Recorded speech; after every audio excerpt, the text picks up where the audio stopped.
एक global study point कम competitive classes में आज आपका पुनः स्वागत है।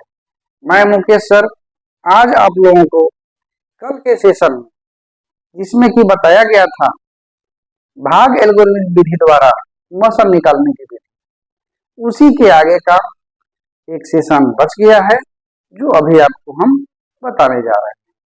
और हमारे जो भी विद्यार्थी कल का सेशन नहीं देखे हैं यानी इससे पूर्व का सेशन नहीं देखे हैं तो हमारा लिंक जो है डिस्क्रिप्शन बॉक्स में दे दिया जा चुका है, उसे अवश्य देख लीजिएगा क्योंकि उसके बाद जो है अगर इसे देखते हैं तो ज्यादा अच्छी तरह से समझ में आएगा। अब हम इस प्रश्न को देखते हैं। कड़ा प्रश्न है,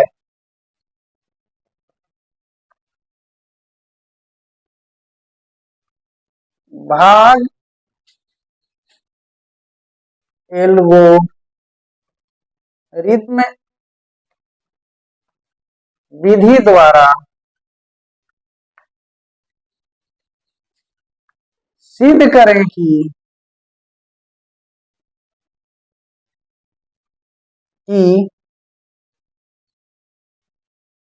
4a प्लस 1 एक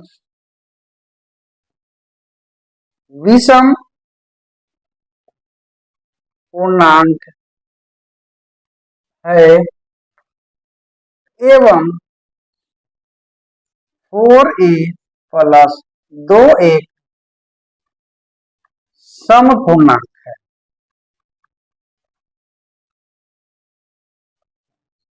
अब इसे अच्छी तरह से देखिएगा। अब हल करते हैं।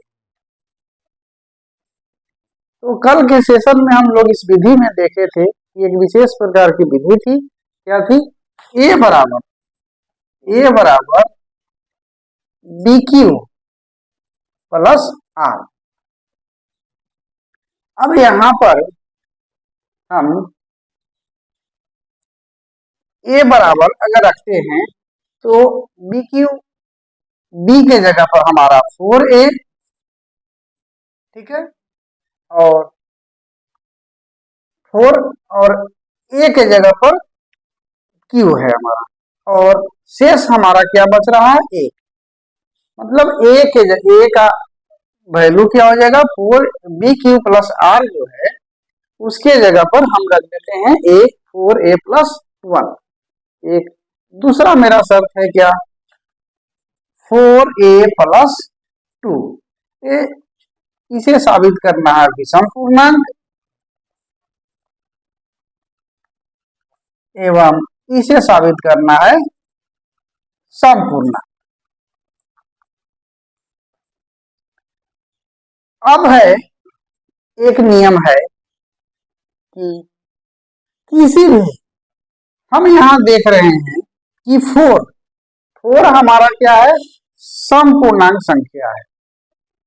तो एक नियम जानते हैं कि किसी भी संख्या को क्या है? किसी भी सम संख्या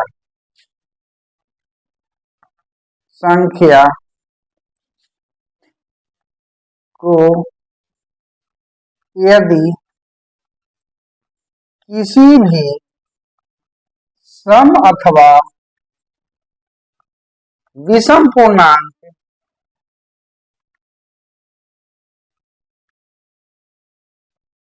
से गुणा करने पर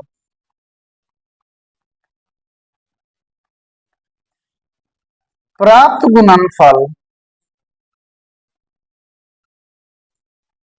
एक सम संख्या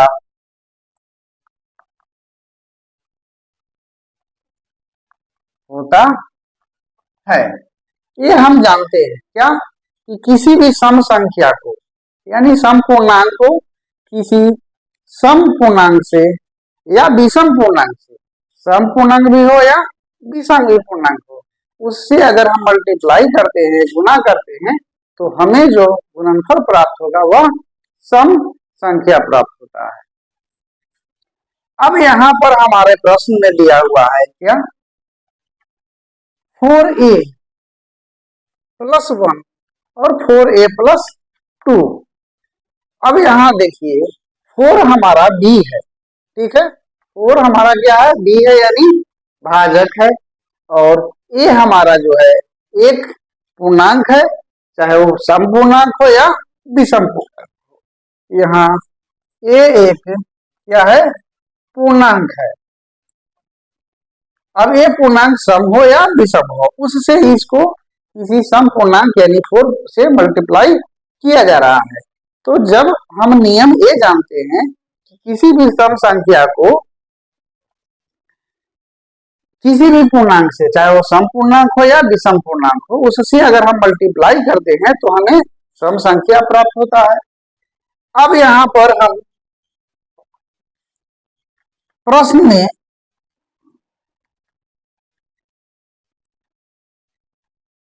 क्या दिया हुआ है r के स्थान पर